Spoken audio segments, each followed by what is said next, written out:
Hola, buenas tardes, chiquillos. Hola, buenas tardes. Buenas tardes, profe. Tenemos clase con el A, Geología Grupo A. Al parecer está mezclado A y B. Ah, ya. ¿Cómo saben? Ya.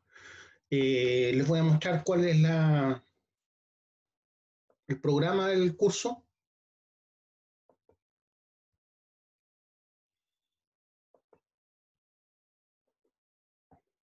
Ya, ahí tengo el programa, ¿cierto?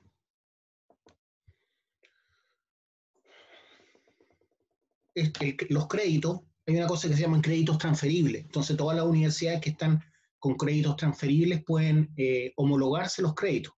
Por eso se llaman créditos transferibles. Y este curso tiene 5 créditos transferibles. Eso significa SCT, Sistema de Créditos Transferibles.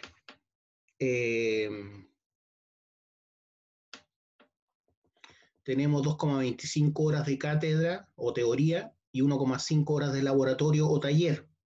Obviamente, por razones de pandemia, no vamos a poder ir a los laboratorios. Y yo quisiera que llevarlos, por ejemplo, ustedes ya la conocen, la sala de geología, ¿cierto? De petrografía, donde tenemos muestras de minerales y rocas. Pero voy a tratar de compensar eso viendo fotos y videos, ¿cierto? Donde se puedan ver cualidades similares de las rocas y los minerales. Esa es la idea de compensar. Vamos a escribir la asignatura. Dice: la asignatura de Geología General entrega los fundamentos básicos de la especialidad de minería, donde los alumnos adquieren los conocimientos y conceptos fundamentales para entender la estructura de la Tierra, los diferentes tipos de roca y los minerales que las constituyen, ¿ya? Las rocas están formadas por minerales.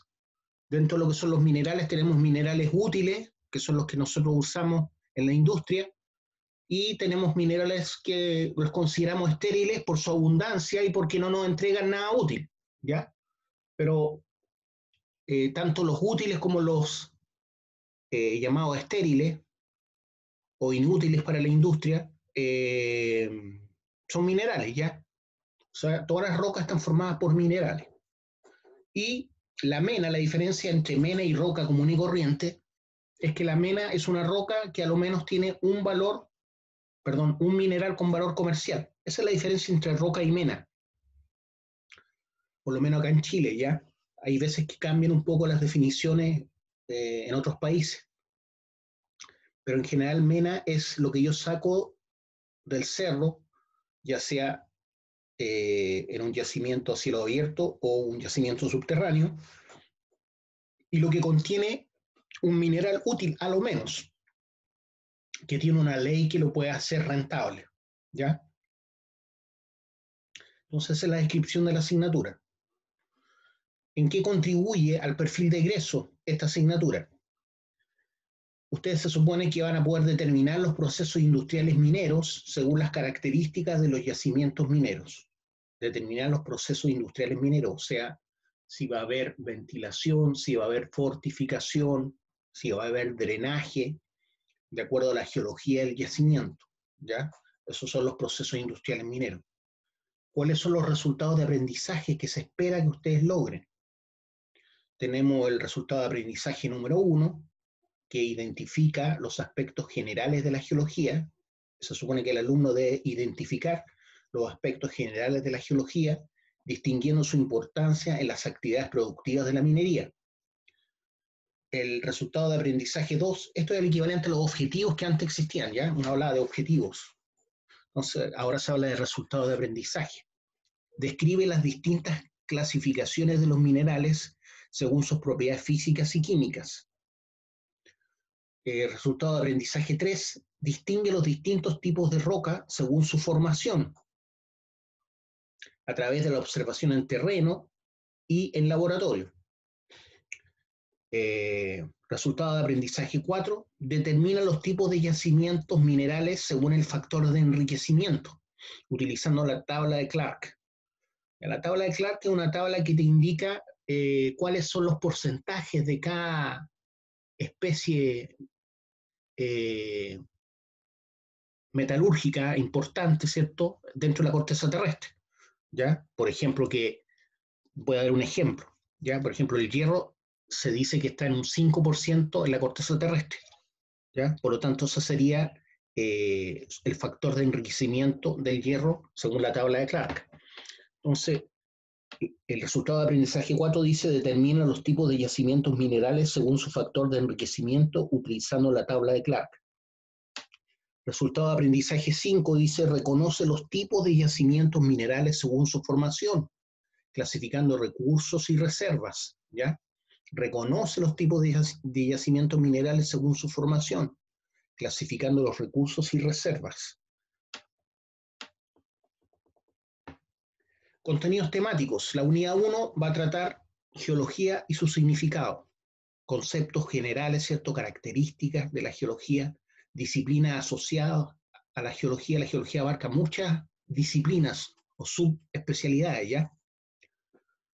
Importancia de la geología en las actividades productivas de la minería.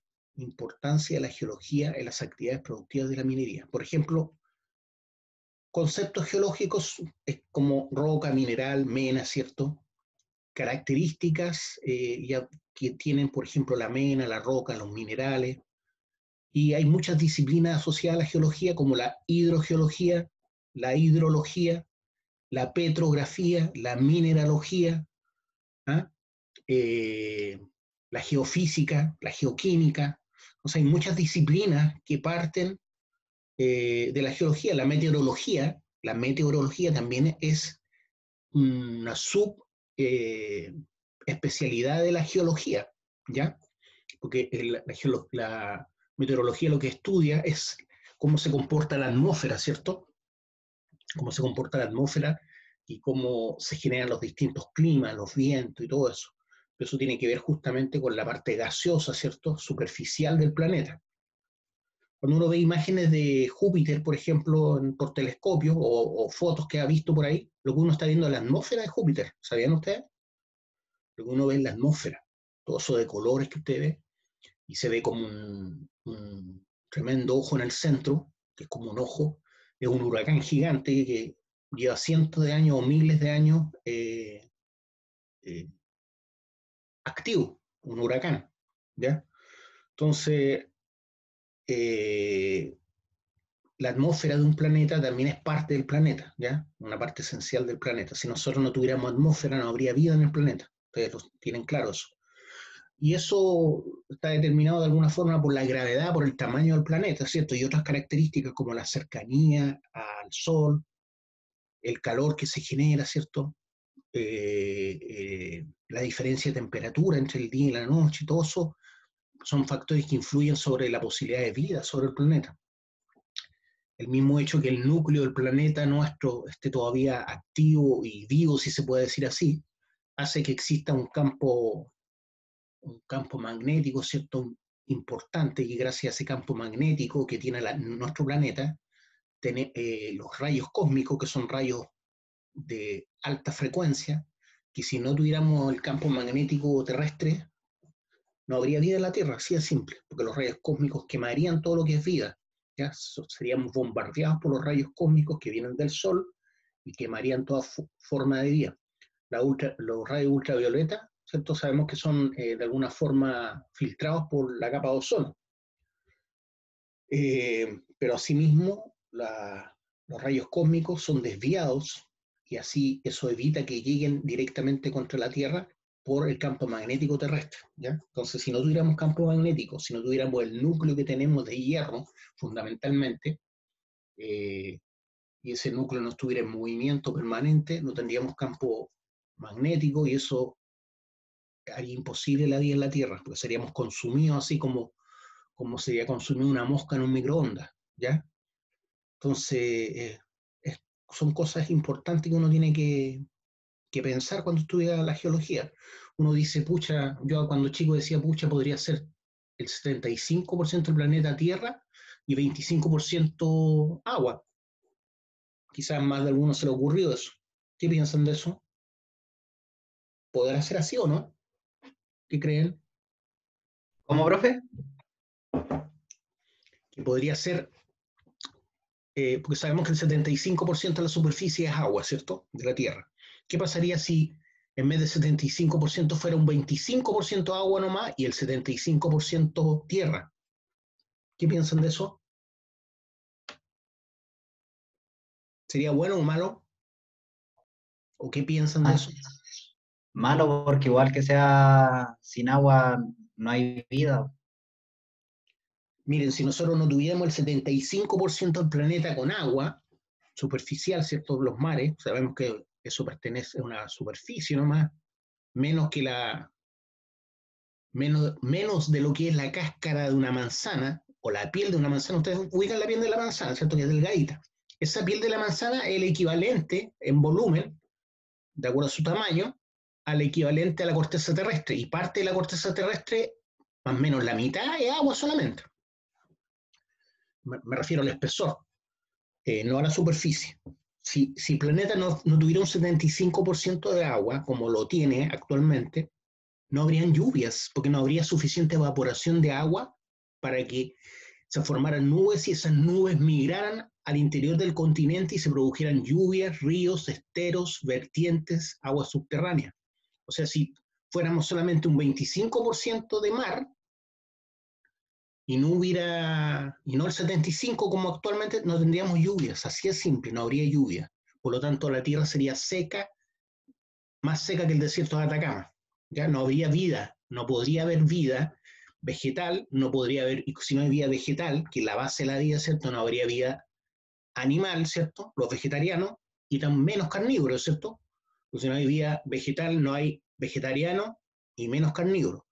Por lo tanto, el 75% de la superficie que es agua es necesario para que se produzca tal evaporación a la distancia que tenemos actualmente con el Sol y esa evaporación produzca nubes y esas nubes finalmente precipitaciones, ¿ya? Entonces, no se puede cambiar eso, ¿ya? Es decir, si uno pudiera pensar, claro, lo lógico es pensar, chuta, y mejor sería que fuéramos 75% tierra, pero uno no cacha que gracias a que el 75% de agua es que hay lluvia, ¿ya? Entonces, súper importante el tema de que la superficie de un planeta albergue agua como la que actualmente tenemos. Después dice el resultado de aprendizaje 3, distingue los distintos tipos de rocas según su formación a través de la observación en terreno y laboratorio. ¿Ya? Determina los tipos de yacimientos minerales. El 4 dice, determina los tipos de yacimientos minerales según su factor de enriquecimiento, utilizando la tabla de Clark que les nombré recién. Y la 5 dice, reconoce los tipos de yacimientos minerales según su formación, clasificando recursos y reservas. Ya, eso ya lo habíamos leído ya.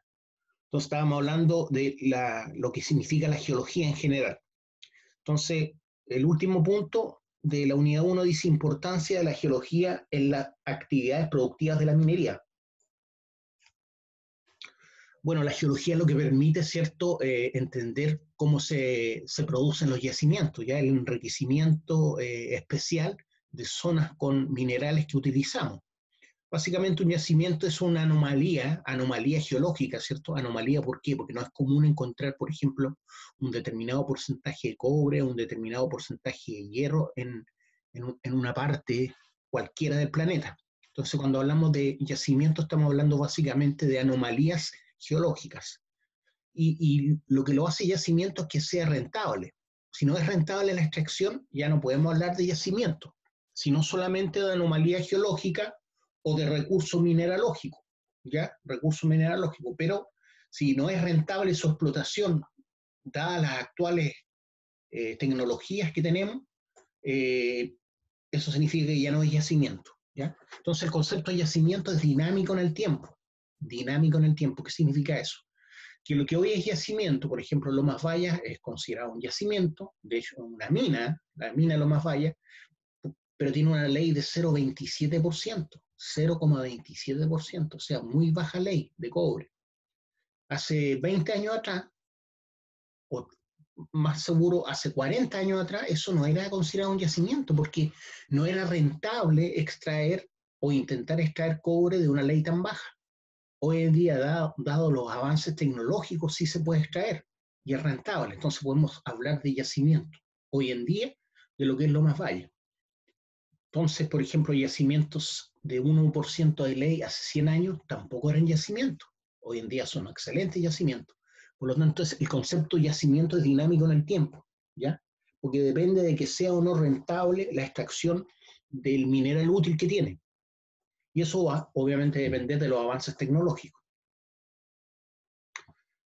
La unidad 2 habla del sistema solar, ¿cierto? La formación de nuestro planeta, características de la Tierra, tanto física como mineralógica, de las distintas capas, el marco geotectónico, tectónica de placas, postulados de la derivada continental o de la deriva continental, desplazamiento de placas y formaciones geológicas. Bueno, esos temas los vamos a ir viendo la mayoría al principio, ¿ya?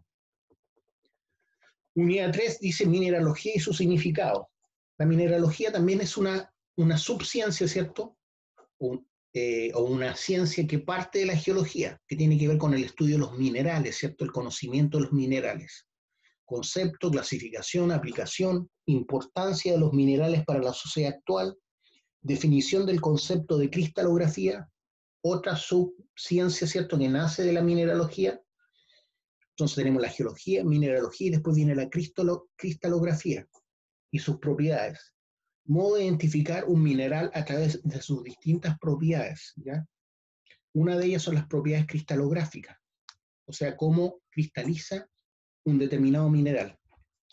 Cada mineral cristaliza de una determinada forma, ¿ya? Y hay 7 formas conocidas como cristalizan estos minerales.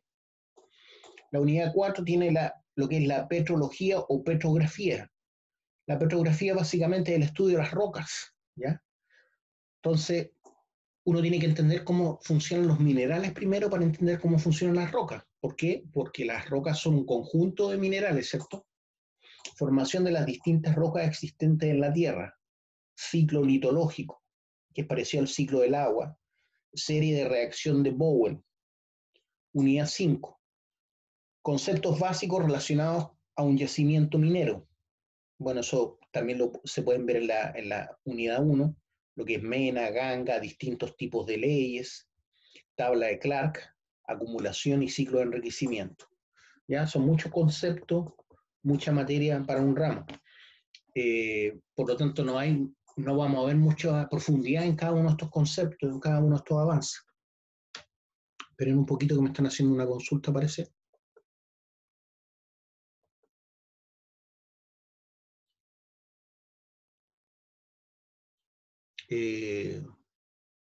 No puedo atender esas consultas porque estoy en clase, chiquillos. No puedo ponerme a escribir, ¿ya? No me escriban por chat porque tengo que parar la clase para poder atenderlo, por favor. Entonces ese sería el programa, ¿cierto?, de la asignatura.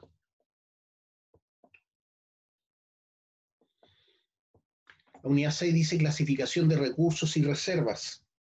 Recurso mineral, recursos inferidos, indicados y medidos, importancia, evaluación del recurso, riesgos en la estimación del valor esperado de un mineral, reserva mineral, que alguna reserva mineral, reservas probables, probadas, importancia, condiciones y propósitos del cálculo de reserva, ¿ya? Muchos puntos para un ramo.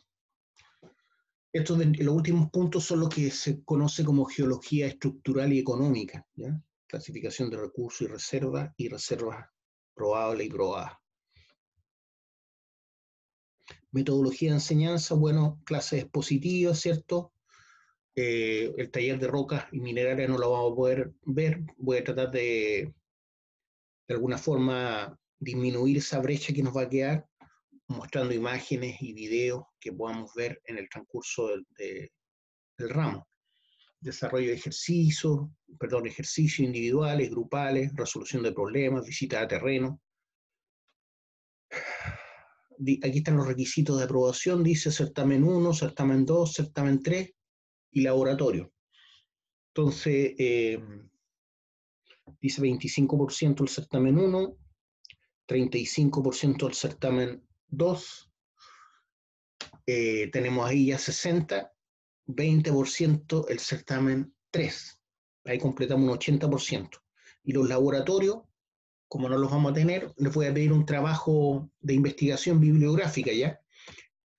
En el transcurso del ramo vamos a ver qué conceptos pueden investigar, conceptos o estudios interesantes del área geológica, ya que les sirve para su crecimiento en la carrera y para aprobar la asignatura. Entonces ese trabajo escrito tiene que ser hecho a mano desde ya, debería tener solamente un título, el nombre de ustedes, ¿cierto? Un título, el nombre de ustedes, una introducción, el desarrollo y finalmente las conclusiones. Entonces ese trabajo es bien simple, como les decía. ¿En qué sentido? Que no tiene muchos componentes. Estamos hablando del título. Dentro del título va a ir su nombre y la asignatura a quien le está entregando el trabajo. Una introducción del trabajo que está desarrollando de investigación. Después viene el desarrollo propiamente tal del trabajo, después de la introducción y después las conclusiones. Son tres partes fundamentales, ¿cierto? Más la etapa, ¿cierto? Que tiene el nombre del trabajo y su nombre. Entonces eso va a valer un 20%. Les vuelvo a repetir, ese trabajo tiene que ser escaneado o fotografiado con sus celulares, ¿cierto? Y me lo envían a mi correo y así yo los voy evaluando. Son trabajos escritos, ¿ya? Trabajos escritos de no más de 10 hojas. Trabajos escritos de no más de 10 hojas, hechos a mano, por favor, que les quede claro eso, hechos a mano. No los quiero en Word ni ningún programa computacional. La gracia es que lo escriban ustedes. Si quieren poner imágenes, sí las pueden recortar o escanear y pegarlas en su trabajo escrito a mano. Pero lo importante es que todo lo que es escrito esté hecho a mano, ¿ya? Mano me refiero con lápiz pasta, pues escrito por ustedes, no con computador. Ahí está la bibliografía, Ciencias de la Tierra, una introducción a la geología física de Tarbuk y Lutjens. También tenemos a Orozco, a Sañón, a Sori Chávez, Geología Física. Esos son libros típicos de geología, pero hay muchos libros de geología que uno puede recurrir, incluso hay en PDF, en la internet, así que pueden usarlos si quieren ayudarse con esto.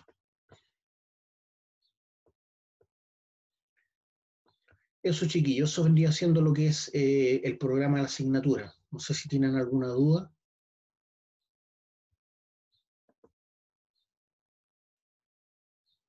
¿Alguna duda, alguna pregunta? Ya sigamos viendo entonces lo que es la materia. Voy a pasar este primer. Profe, después podría dar su correo para anotarlo, por favor.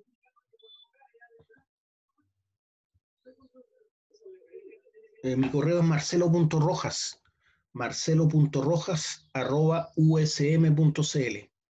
marcelo.rojas@usm.cl. Acuérdense que la forma de comunicarnos es el aula. Alguno de ustedes puede enviarme mensaje a través del aula, no es necesario enviarme correo. Pero para lo que es el trabajo sí es bueno que se sepan el correo.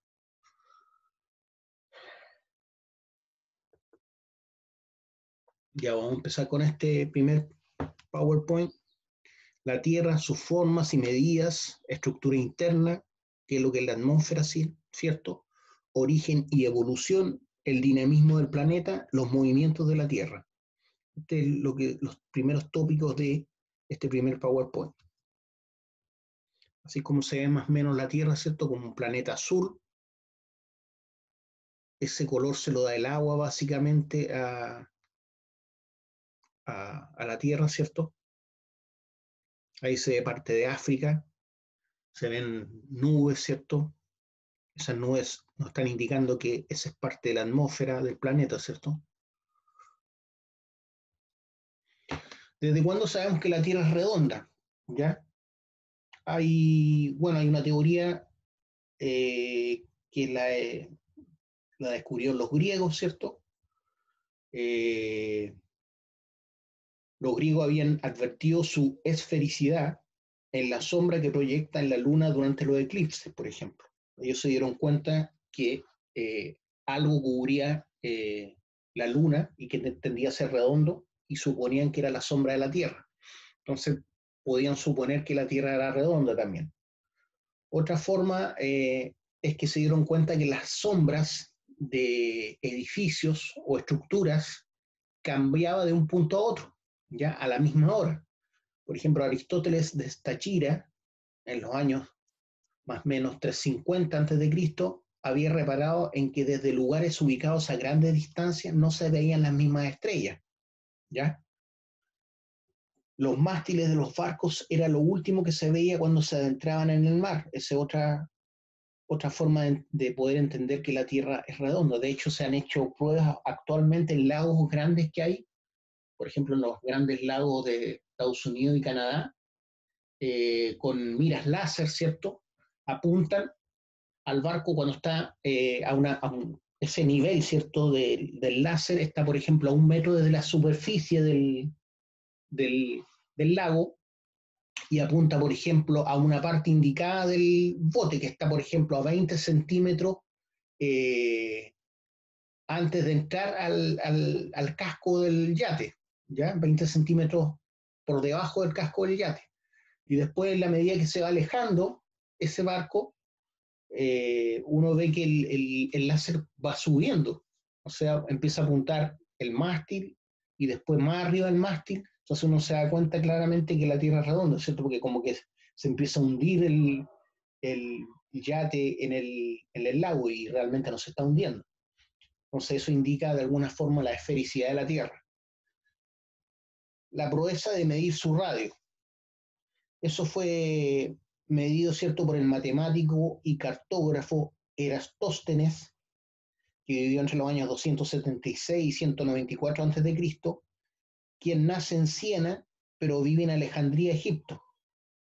¿Ya? Él se dio cuenta que, por ejemplo, un edificio de determinada altura, o una estructura de determinada altura, un mástil de determinada altura, por ejemplo, en Alejandría y en otra parte de Egipto, en un lado no había sombra a las 12, justo a las 12 no había sombra, como es lo lógico pensar, pero en otro lado sí había sombra a la misma hora, a las 12. Entonces, ¿qué indicaba eso? Que había obviamente una curvatura en el planeta. Ahí está el experimento que él hizo.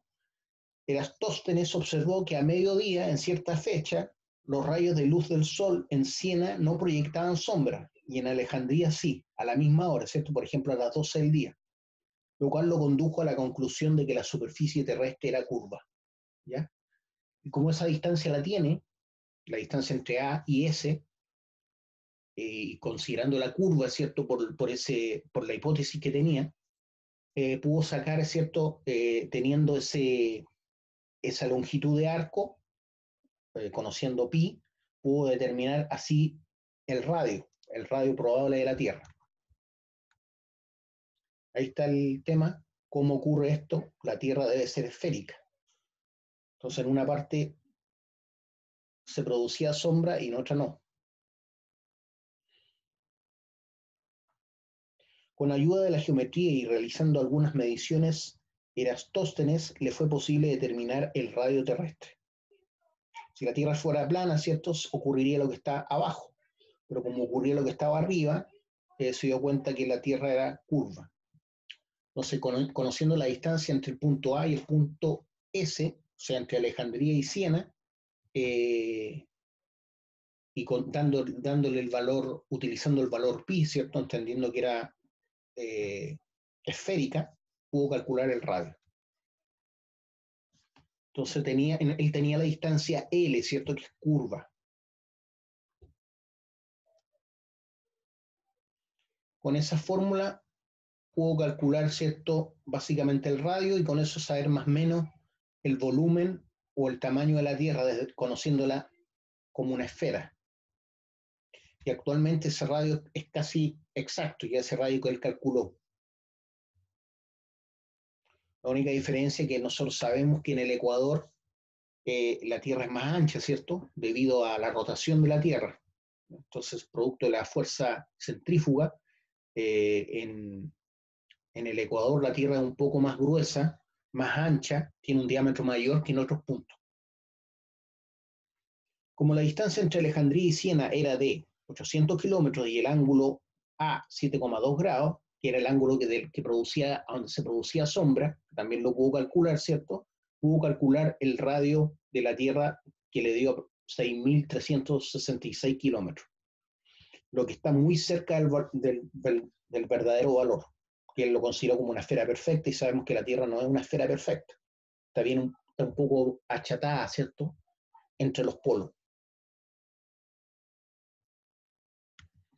Entonces su perímetro 2πr es entonces aproximadamente 40.000 kilómetros, sabiendo el radio que calculó. Su superficie es 4 por pi por r cuadrado, es del orden de 5,1 por 108 kilómetros cuadrados.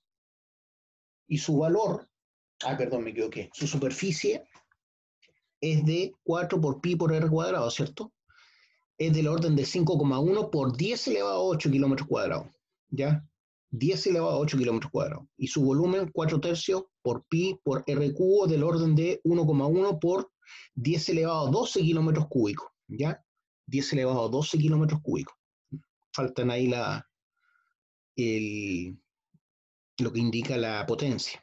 Entonces, el volumen es 4 tercios por pi por r cubo, y eso te da 1,1 por 10 elevado a 12 kilómetros cúbicos, y la superficie es 4 por pi por r cuadrado, y eso te da 5,1 por 10 elevado a 8, 10 elevado a 8 kilómetros cuadrados. Su masa medida por Henry Cavendish, que vivió entre los años 1731 y 1810, resultó ser 5,9 por 10 elevado a 24 kilogramos. Ahí uno se da cuenta del poder de la potencia.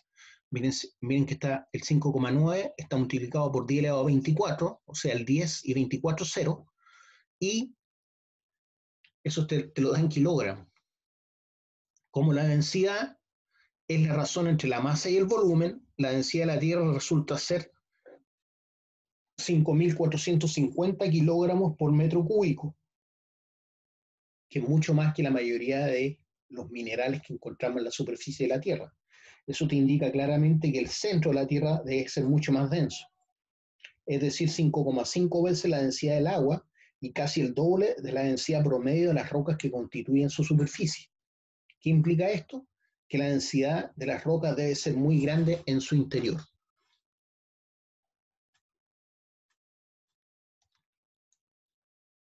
Bueno, sabemos que no es exactamente redonda la Tierra, ¿cierto?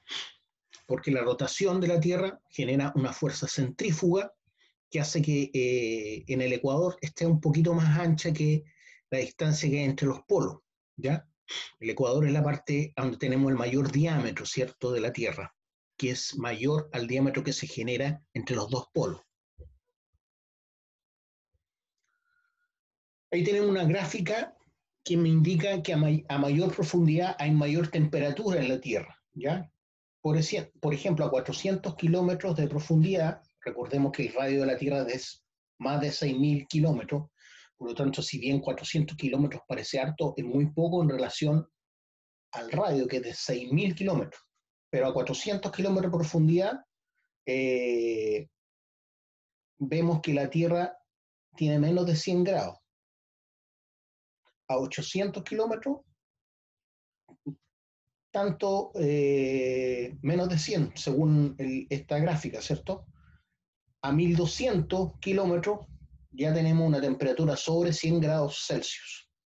A 1.600 estamos hablando de temperaturas de casi 300 grados Celsius.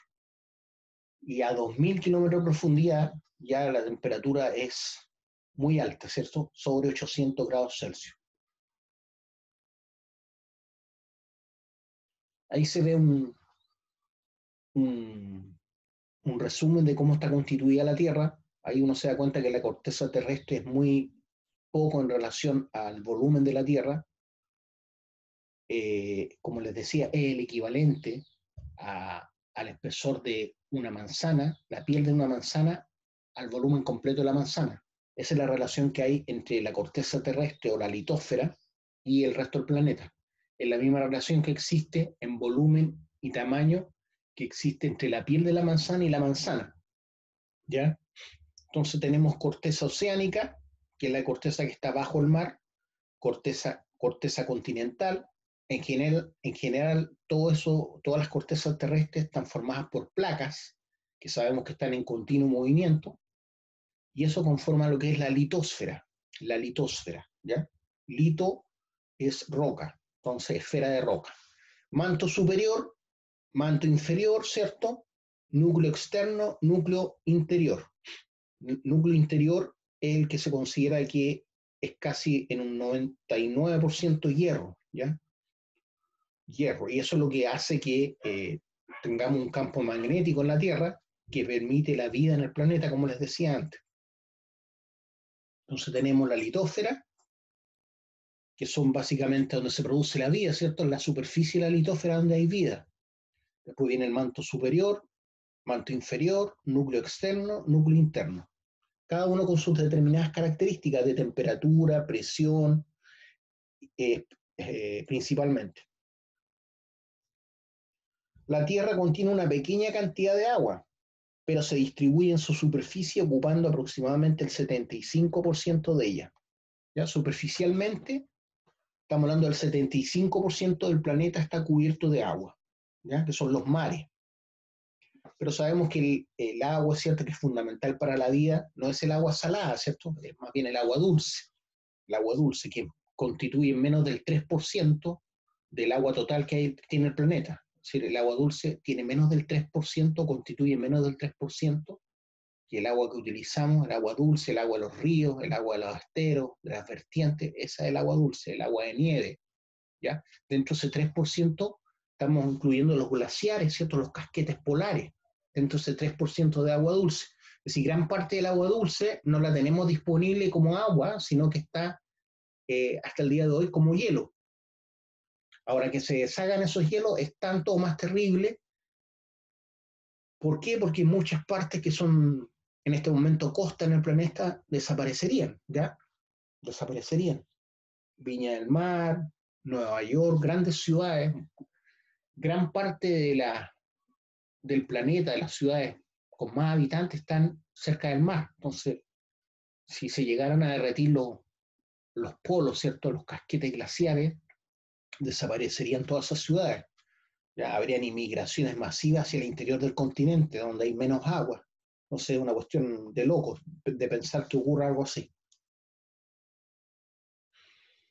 Ahí está parte de lo que es la Tierra, ¿cierto?, que es su atmósfera.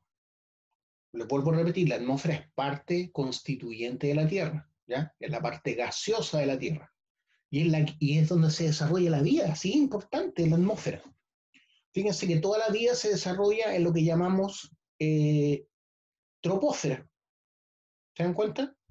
En la troposfera es donde se produce, donde tenemos la vida prácticamente.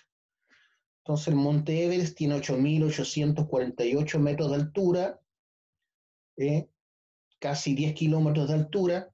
Sabemos que los mares en las zonas más profundas tienen aproximadamente lo mismo, 9.000, 10.000, 11 kilómetros de profundidad. Generalmente en los lugares donde hay más altura geográfica, por ejemplo, frente a Valparaíso tenemos la Aconcagua, ¿cierto? Por eso viene la región de Aconcagua,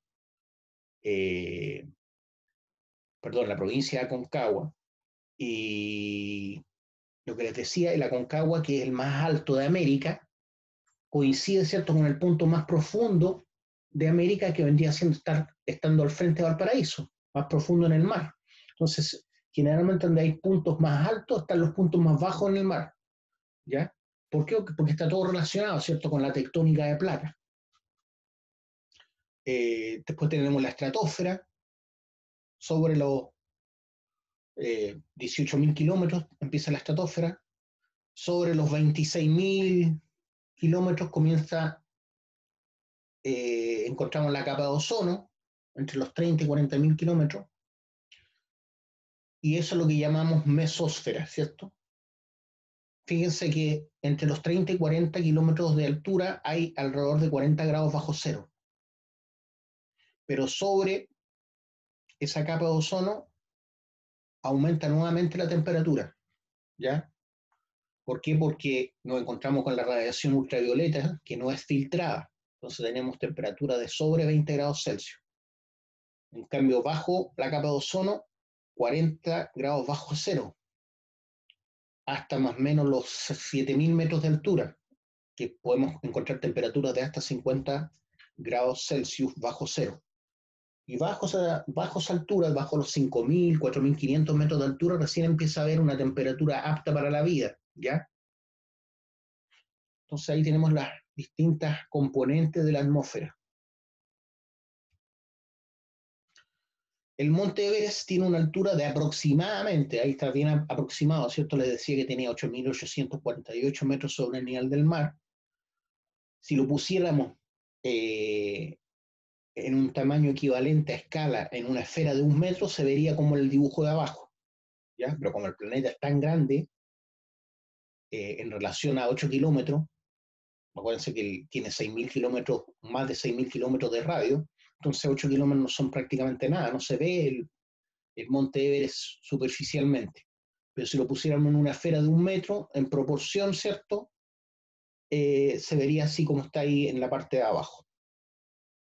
Y la atmósfera sería el equivalente a 1 metro respecto del monte Everest.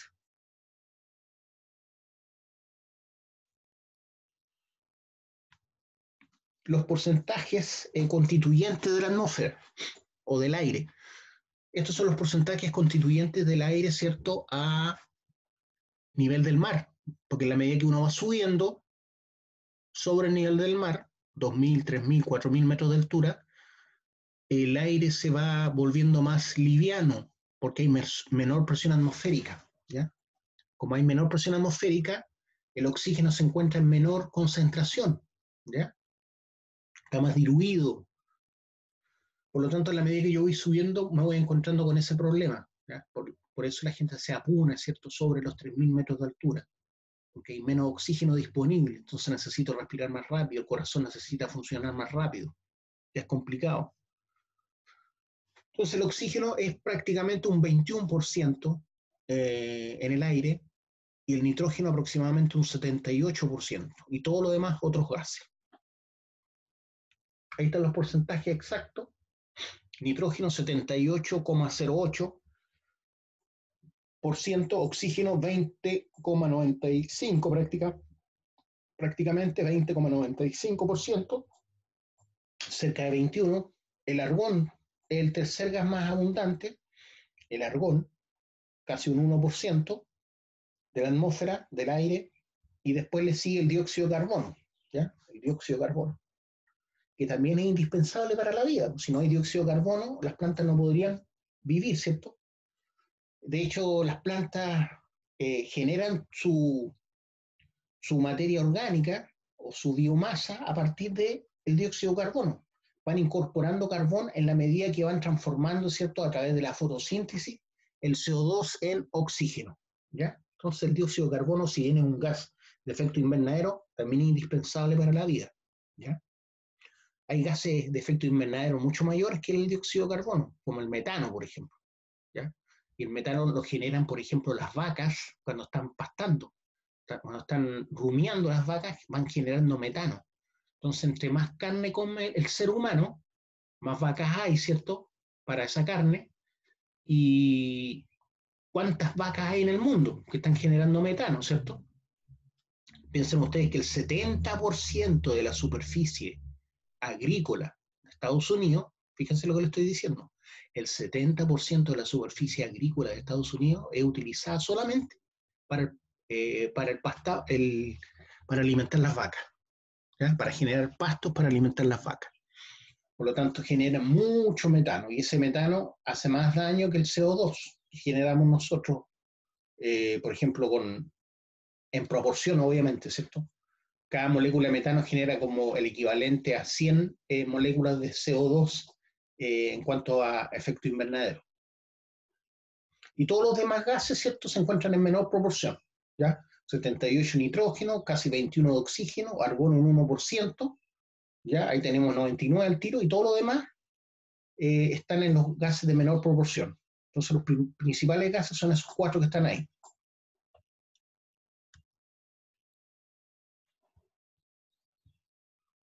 ¿Dudas, preguntas, chiquillos? ¿Dudas, preguntas? Ya vamos a seguir entonces con el otro PowerPoint.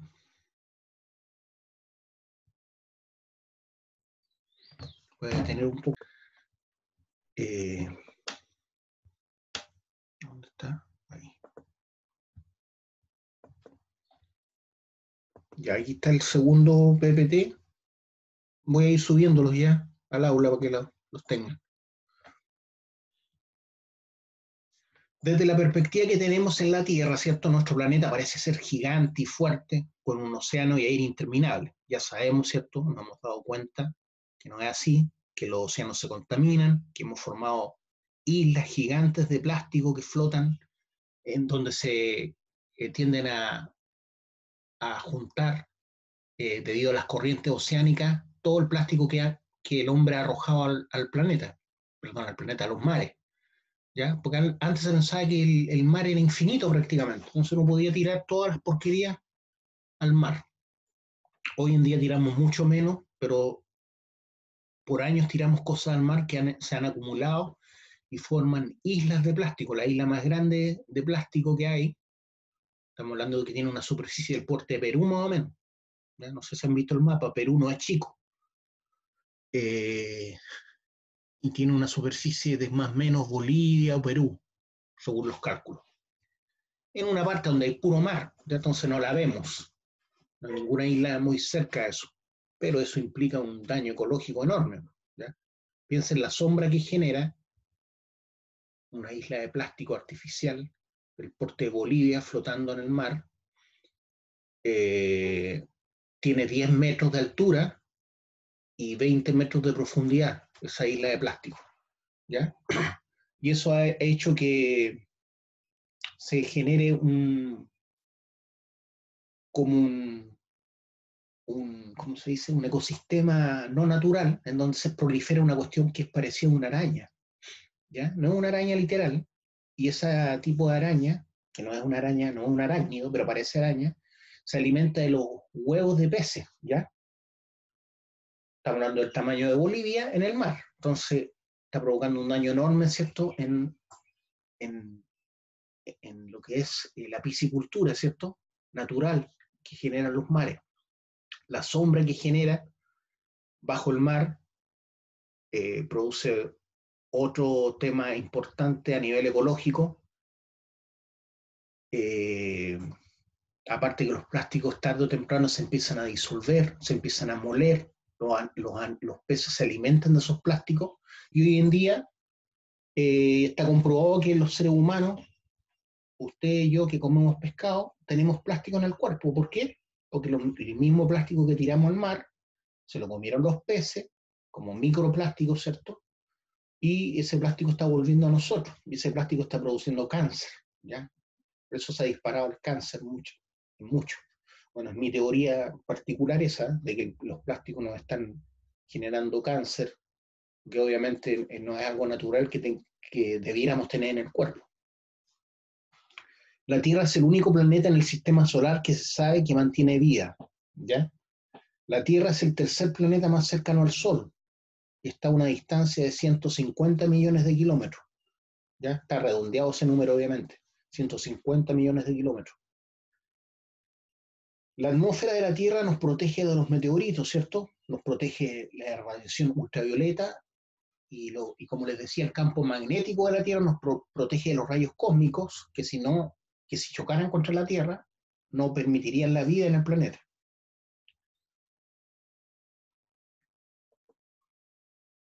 El interior de la Tierra.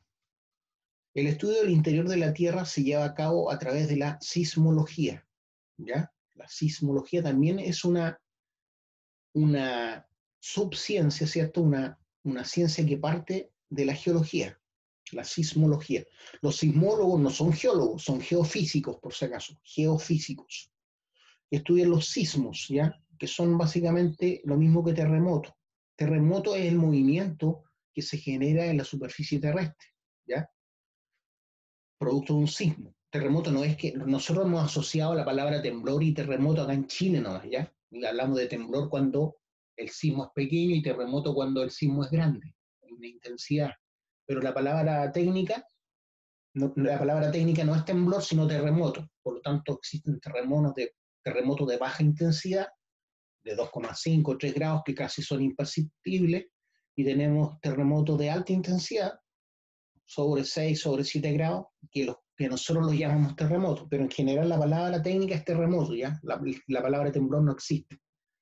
Nosotros la usamos nomás en Chile. Entonces estos terremotos se producen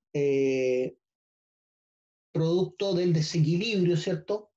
En donde la Tierra busca el equilibrio nuevamente y se tiene que reacomodar, porque las placas están en constante movimiento y estas placas tectónicas, ¿cierto?, que componen la litósfera o la superficie terrestre, al estar con constante movimiento, a veces se frena ese movimiento, ¿cierto? Y se acumula energía, y llega un momento en que ya no se puede acumular más energía, y como la roca no es muy elástica, que digamos, esa roca se quiebra, y se producen rupturas, y esas rupturas generan liberación de energía, ¿cierto? Y esa liberación de energía se transmite en forma de ruido y de ondas, ¿ya? Ondas sísmicas. Esos son los terremotos. Entonces, en la Tierra, la sismología se encarga del estudio de las vibraciones que se producen durante los terremotos, los impactos de meteoritos, por ejemplo, también producen sismos, o las grandes tronaduras. Por ejemplo, esa explosión que hubo en Beirut hace poco, ¿cierto? Que más bien, creo yo, fue una explosión nuclear no deseada.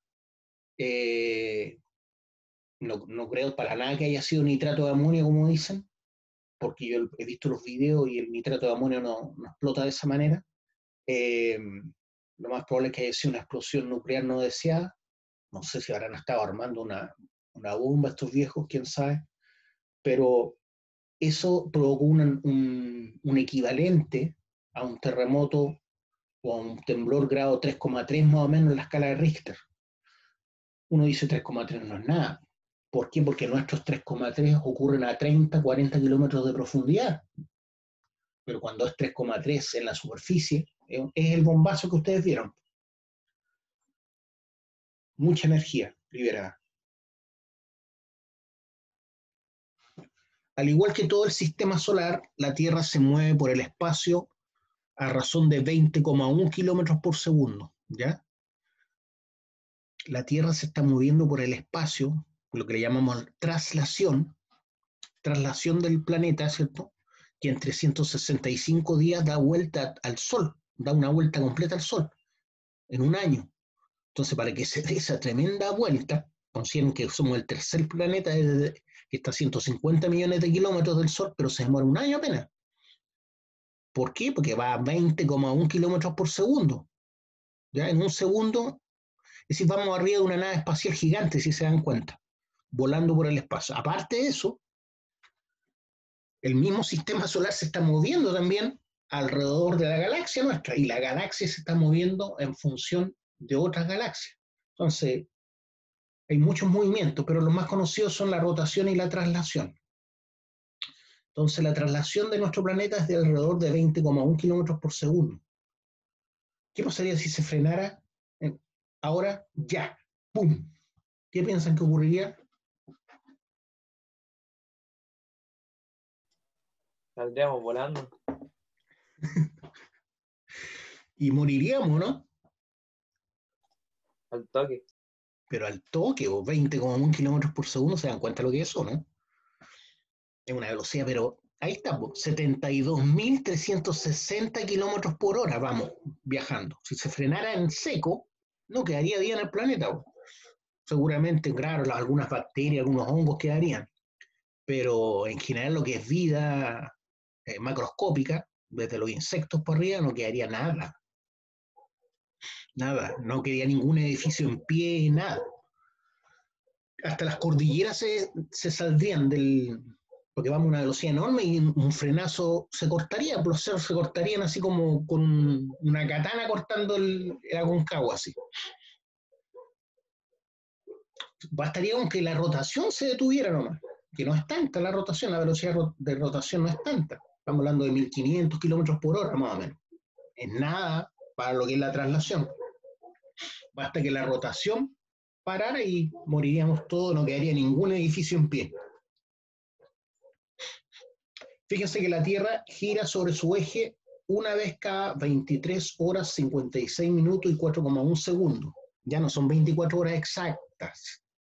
¿Ya? Por eso el calendario gregoriano no es exacto, ¿ya? El calendario exacto del lunar. Por eso nosotros cada 4 años tenemos que agregar, ¿cierto? Un día más, ¿ya? Para acomodar, porque no son 24 horas exactas. El calendario exacto del lunar. La Tierra entonces gira alrededor del Sol describiendo una órbita elíptica, como les decía, a una velocidad media de 29,8 kilómetros por segundo. Aquí, ahí me equivoqué, entonces puse 20,1 kilómetros por segundo. Y aquí puse 29,8 kilómetros por segundo. Quizá debía haber puesto 28 y no 20. O quizá aquí me está midiendo a la velocidad que va el sistema solar. Puede que esos 20,1 kilómetros por segundo sea la velocidad del sistema solar. Porque acá la tengo como traslación. Sí, pues. Esta es la velocidad del sistema solar, no es la traslación, de 20,1 kilómetros por segundo. Cómo se está moviendo el sistema solar alrededor de la galaxia, ¿ya? Que también es una velocidad enorme. Y acá está la traslación. La Tierra gira alrededor del Sol describiendo una órbita elíptica a 29,8 kilómetros por segundo. Más rápido todavía. Todos estos movimientos, uno va para allá, otro para acá, son al mismo tiempo. ¿Ah?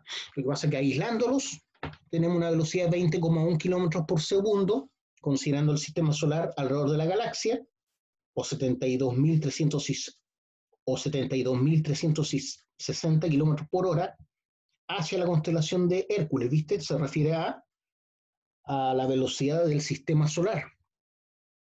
Y acá viene la de traslación, que es mayor aún, que es de 29,8 kilómetros por segundo. Que esta es la velocidad de la Tierra alrededor del Sol, 29,8 kilómetros por segundo. O 107.227 kilómetros por hora, que es mayor que la anterior, ¿ven? Que es la velocidad del sistema solar, que es de 72.360 kilómetros por hora. Pero son direcciones, no son la misma dirección, pues el tema son velocidades distintas, con direcciones distintas. Entonces vamos a 3 velocidades compuestas arriba del planeta.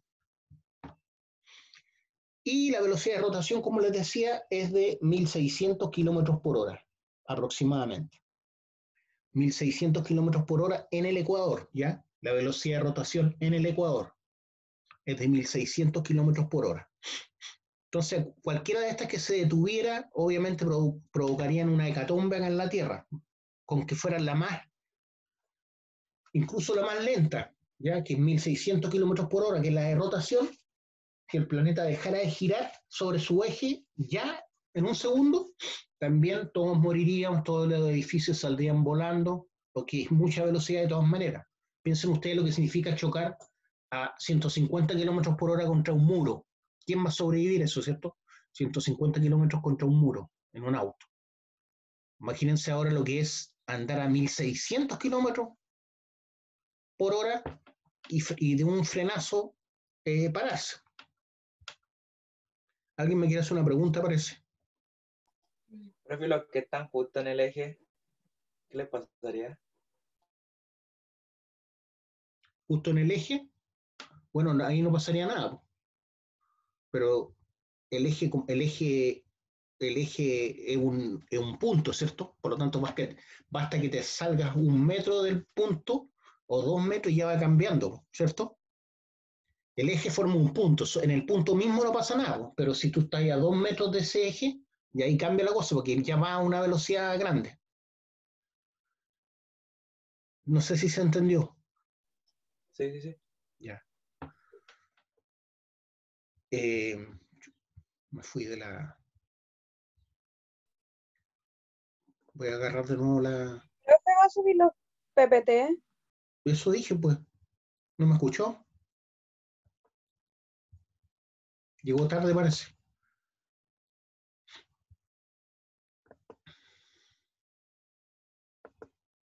Ya, ahí estamos. Entonces, la rotación va a 1600 kilómetros por hora. En el eje, justo en el eje, ¿cierto? Que tendría que estar en el polo, justo en el polo sur o en el polo norte. No sería tanto el impacto, ¿cierto? Pero va a depender de a cuánto estoy del eje. Porque el eje sería una línea imaginaria, ¿cierto? Justo en el centro. Pero si estoy a 1 metro, 2 metros de esa línea imaginaria, ya va cambiando eso. Ya estoy rotando ya. Pero si se llega a frenar y está en Santiago de Chile, queda la escoba, ¿ya?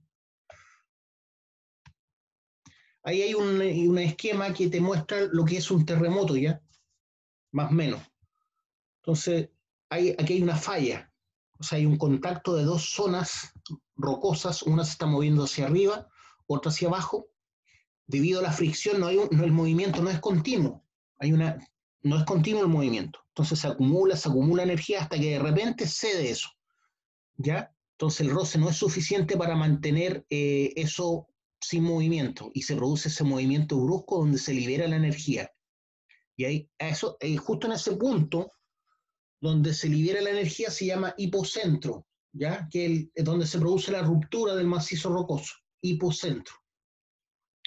Y justo en la vertical, en la superficie, está el epicentro, ¿ya? Epicentro. Entonces vendría siendo el hipocentro proyectado en la superficie del planeta, ¿ya? Ese sería el epicentro. Entonces así, más o menos, es como se produce un sismo, ¿ya? Entonces, generalmente nuestros sismos entre el hipocentro y el epicentro hay una distancia de 30, 40 kilómetros. Entonces, un grado 3 aquí y 30 kilómetros más arriba, esta energía va menguando, ¿cierto? Se va desgastando. Entonces no llega con la misma fuerza, si podemos llamarlo así, de lo que se produjo ahí. Entonces ese 3,3 Richter en la superficie a 30 kilómetros de profundidad no es tanto, po. Pero si estoy justo ahí en ese punto, que es lo que es el equivalente a un temblor 3,3 que se produjo en la explosión en Beirut, que todos vimos en televisión, ese nivel de energía en superficie, ¿ya? Es decir, si este mismo sismo 3,3 se produjera ahí, deja la escoba, ¿ya? Puede derribar una ciudad completa. Eso es lo que pasó en Málaga, por ejemplo, hace como 3 años, tuvo un sismo grado 5 Richter en Málaga, España, y dejó la embarrada. ¿Por qué? Porque fue a 1 kilómetro de distancia, ¿ya? Fue a 1 kilómetro de profundidad la ruptura.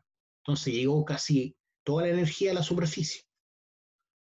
Entonces no es lo mismo con un grado 5 acá en Chile, que se producen generalmente a 30, 40 kilómetros de profundidad, ¿ya? Por la forma en que se producen nuestros sismos. Nuestros sismos son debido a zonas de subducción.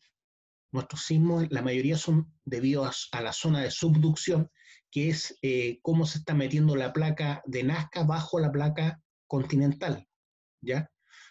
Entonces, en general, los sismos se producen debido a eso, a 30 o 40 kilómetros de profundidad.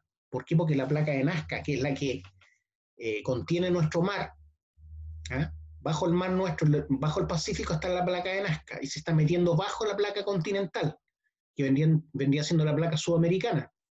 Entonces Chile, por eso tiene tanta cordillera, porque es todo ese empuje que está generando la placa de Nazca, ese empuje constante va levantando la cordillera. La cordillera es producto de eso, lo mismo cuando uno empuja una alfombra y se forman pliegues, ya. La cordillera se genera de igual forma, por esos pliegues producto de esas enormes fuerzas que se están contraponiendo. Entonces se tiende a plegar la superficie terrestre formando las cordilleras. No sé si me siguieron lo que les dije. ¿Me siguieron lo que les dije o no? Yo creo que Ya. Chuta, se me fue la cuestión de nuevo.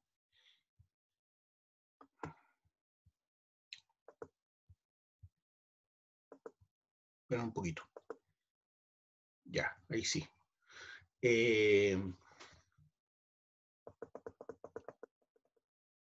Estamos viendo esta imagen. Ahí tengo un epicentro también, que es en la superficie, y el foco sísmico o hipocentro, donde se produjo la ruptura, es donde dice foco, ¿ya? Donde se produjo la explosión, si se podría decir así, o la liberación de energía casi instantánea, es donde se produce la ruptura, ¿ya? Del macizo rocoso. Donde se dio el macizo rocoso. Ya no aguantó más la acumulación de energía y tuvo que ceder. A veces se produce una ruptura o a veces se produce un movimiento brusco, como en la imagen anterior. Esto puede ser una ruptura o simplemente el avance de esta placa hacia arriba y esta placa hacia abajo. Entonces, como es una falla, están con dos caras tocándose, pero como están en continuo roce, por más que se acumule la energía, el movimiento no es continuo, porque el roce hace que no sea continuo el movimiento. Entonces, como esto está tendiendo a subir y esto está tendiendo a bajar, llega el momento en que se cede, que se produce, ya el roce no es suficiente para mantener esas placas juntas, o esas dos caras de la falla juntas, ahí es cuando se produce el sismo propiamente tal, y en el lugar específico se llama foco o hipocentro. Foco o hipocentro.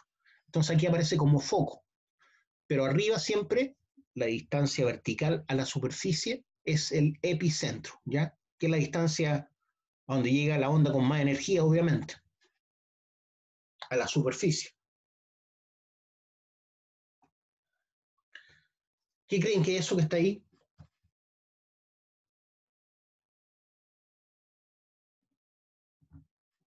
Chiquillos, ¿qué creen que es eso que está ahí? Una ¿Un falla. desierto? ¿Una falla? Una falla, ¿cierto? Sí, obviamente es un desierto, pero lo que están mostrando es una falla, ¿cierto? Una falla. Esa es la falla de San Andrés, la famosa falla de San Andrés que parte en México y termina en la parte alta de Estados Unidos. Esto es California. Hay dos placas que se están encontrando, ¿ven? Esto es una placa, esto es otra placa. Entonces generan eso. Las quebradas de los cerros, las quebradas naturales de los cerros son también fallas, ¿ya? Las quebradas naturales también son fallas.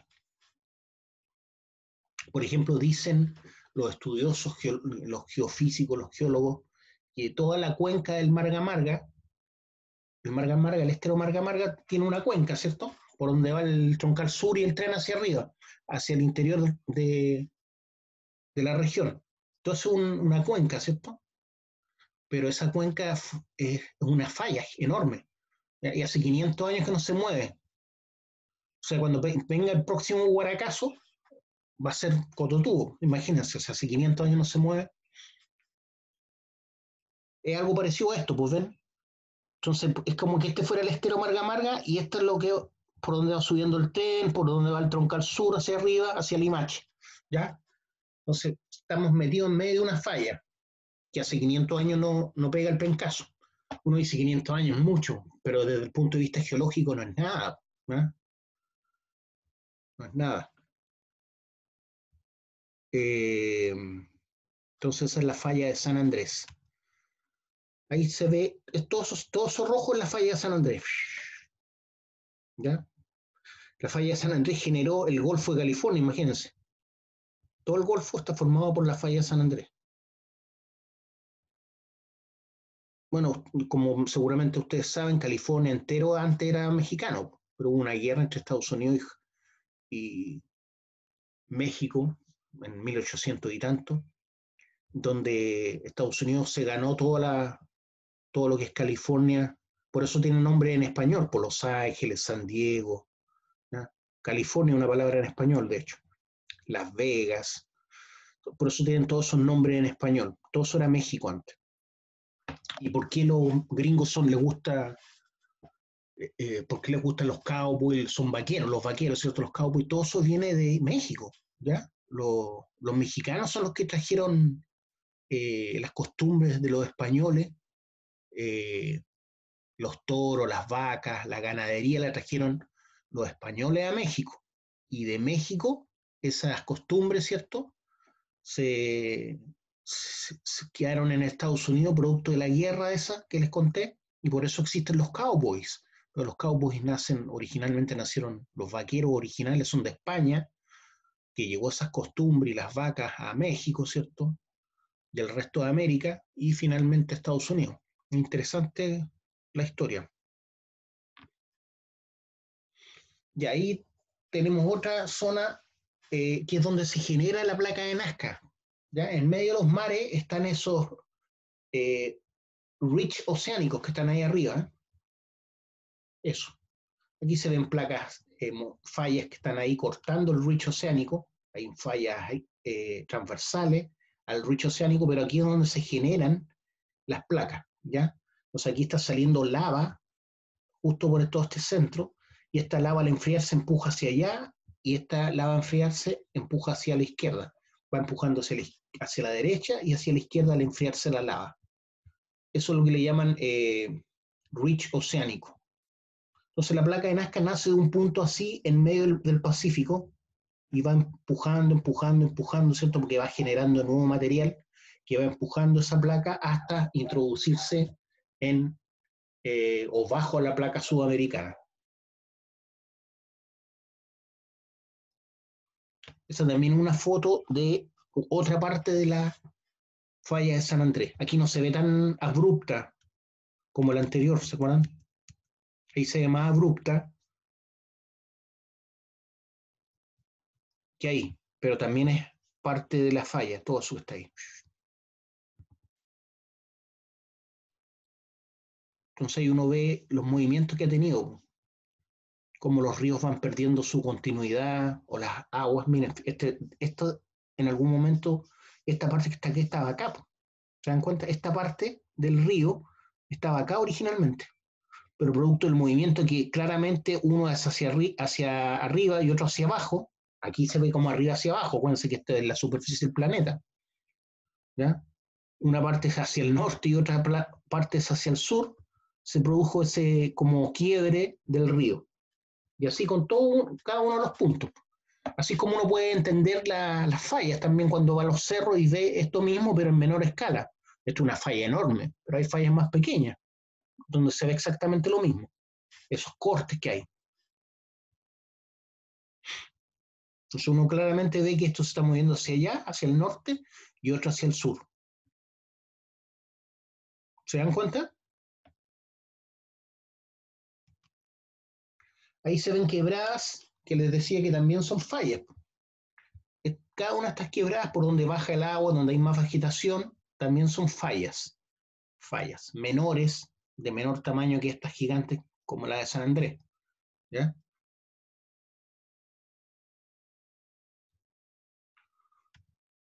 Ahí tengo otra falla, ¿cierto? Donde una parte de la corteza terrestre se está moviendo hacia arriba y otra se está moviendo hacia abajo.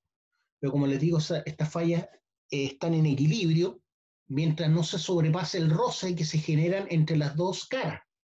Una vez que se sobrepasa el roce, se produce el movimiento, ¿ya? Que es brusco. Es como cuando uno está moviendo un mueble, está tratando de empujar un mueble y no se mueve un piano, por ejemplo. Estoy solo empujando un piano. Hago mucha fuerza, no hay movimiento, pero llega un momento en que se acumula tanta energía que de repente cede y todo lo que está arriba del piano se cae. Asimismo se producen los sismos, los terremotos.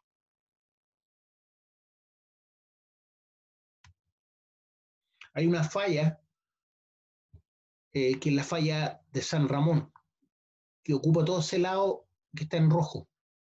Es una falla también que hace como 500 años que no provoca un sismo. Se piensa que puede provocar un sismo sobre 7 y está justo en una zona crítica, ¿cierto?, frente a Santiago. Abarca lo que es Las Condes, La Reina, Peñalolén, La Florida. Entonces la falla de San Ramón. ¿Por qué? Porque esto se llama, acá está el Cerro San Ramón, que es el cerro más alto frente a Santiago. Y entre paréntesis yo lo he subido 7 veces. Cuando era Lolo, sí, por ahora ya no lo subo. Yo vivía en La Florida y me pegaba, la vez que me demoré menos, me demoré 7 horas 10 minutos a la cumbre del San Ramón. Pero generalmente se hacen 2 días, ¿ya? Bueno, este es el cordón de Ramón. Cerro San Ramón, 3.249 metros sobre el nivel del mar, y ahí está la falla de San Ramón. que tiene, por ejemplo, el estadio San Carlos de Apoquindo, tiene el reactor nuclear, ¿cierto?, de la Comisión Nacional de Energía Nuclear, tiene el campo de la Adolfo Ibáñez. Entonces, si llega a haber un terremoto ahí, va a provocar mucho daño, ¿cierto? Porque es un sismo más bien superficial en relación a los sismos típicos que se producen frente a la costa, que tienen una profundidad de 30, 40 kilómetros, ¿ya?